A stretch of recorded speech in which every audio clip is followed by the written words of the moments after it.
कव्वे के पास एक सुंदर सा घर था।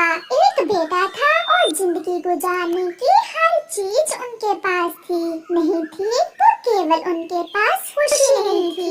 ये सब होने के बावजूद कालू कौवा खुश न रहता था। वो हर समय दुखी ही रहता। कभी वो अपनी पत्नी से लड़ाई करता और कभी अपने बेटे को डांटता रहता, या फिर यही सोचता रहता कि उसके पास धन दौलत थोड़ा है। वो हमेशा उन चीजों को लेकर परेशान रहता जो उसके पास ना होती, और जब वो चीजें उसे मिल जाती तो वो किसी दूसरी चीज को लेकर परेशान हो जाता। कालू जी, ऊपर वाले का दिया सब कुछ तो है हमारे पास, फिर भी आप हर समय परेशान ही रहते हो। मैंने कभी आपको खुश नहीं देखा। गौरी, मैं भी यही सोच रहा हूँ। न जाने क्यों मुझे खुशी नहीं मिलती। सब कुछ है मेरे पास, परंतु मेरा दिल फिर भी हर समय उदास ही रहता है। मैं भी खुश रहना चाहता हूँ। फिर कालू कौवा उदास और परेशान पहाड़ों पर उल्लू साधु बाबा के पास जाता है। आओ भी कालू, कैसे आए हो? साधु बाबा जी, मेरा मन हर समय उदास रहता है। मैं खुश रहना चाहता हूँ। क्या आप मुझे बता सकते हैं कि मुझे खुशियाँ कहाँ से मिलेंगी? कालू की ये बात सुनकर पहले तो साधु बाबा थोड़ी देर चुप रहता है और फिर कालू से कहता है, क्या आपके पास घर है? जी साधु बाबा जी, मेरे पास बहुत सुंदर घर है। क्या आपका परिवार है? जी साधु बाबा जी, मेरी पत्नी भी है और मेरा एक बेटा भी है। जिंदगी गुजारने की बाकी चीजें सब है, फिर भी मुझे खुशी नहीं मिलती। फिर साधु उल्लू कालू कौवे से कहता है, मैं तुम्हें खुश रहने का एक जादू दे सकता हूँ, परंतु पहले तुम्हें एक बार जंगल के दूसरे पक्षियों के पास जाना होगा। दूसरे पक्षियों के पास? वो क्यों? तुम जाकर दूसरे पक्षियों से पूछो क्या वो सब अपनी अपनी जिंदगी से खुश हैं, और सबसे पूछकर वापस मेरे पास आना, फिर मैं तुम्हें वो जादू बताऊंगा। फिर कालू कौवा साधु उल्लू बाबा के पास से चला जाता है। वो सबसे पहले तोते के पास जाता है और जाकर तोते से पूछता है, तोते यार, मैं एक सवाल लेकर आया हूँ। कालू, क्या सवाल है? पूछो। आप मुझे ये बताओ कि क्या आप अपनी जिंदगी से खुश हो? ये सुनकर तोता एक लंबी सांस लेता है और कहता है, यार कालू, मेरे पास घर भी है और पत्नी भी, सब कुछ है, परंतु मेरी कोई संतान नहीं है। अगर मेरे पास संतान होती तो मैं बहुत खुश होता। इसका मतलब तोता भी अपनी जिंदगी से खुश नहीं है। मुझे किसी और पक्षी के पास जाना होगा। फिर कालू कौवा कबूतर के पास जाता है और कबूतर से जाकर वही सवाल करता है, कबूतर, क्या आप अपनी जिंदगी से खुश हो? कबूतर पहले से भी ज्यादा दुखी हो जाता है।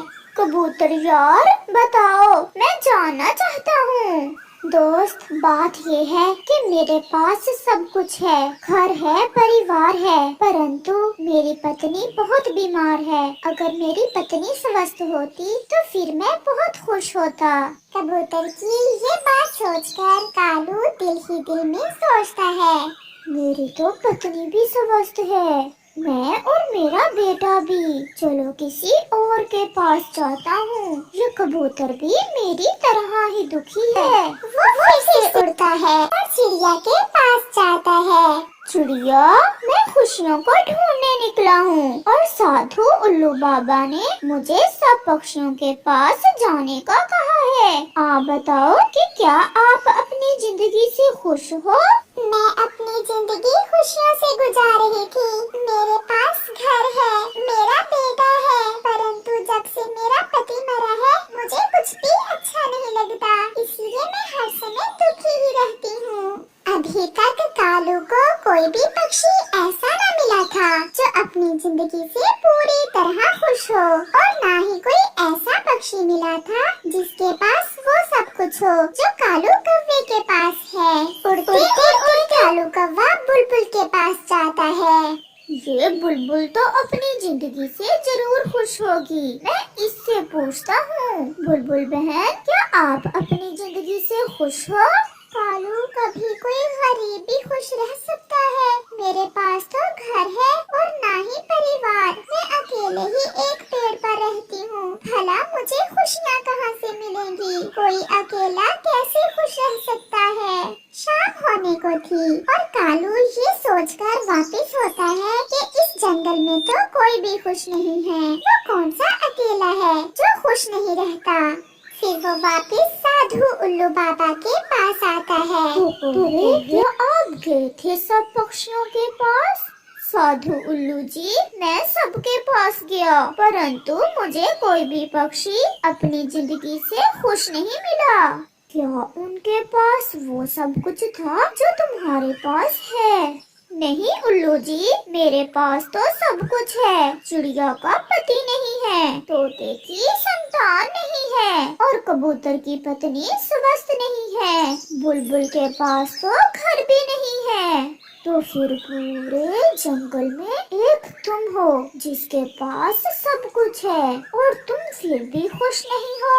मैंने तुम्हें इसीलिए दूसरे पक्षियों के पास भेजा था ताकि तुम जान सको कि बहुत कम पक्षी होते हैं जिनके पास वो सब होता है जो तुम्हारे पास है और तुम फिर भी खुश नहीं हो।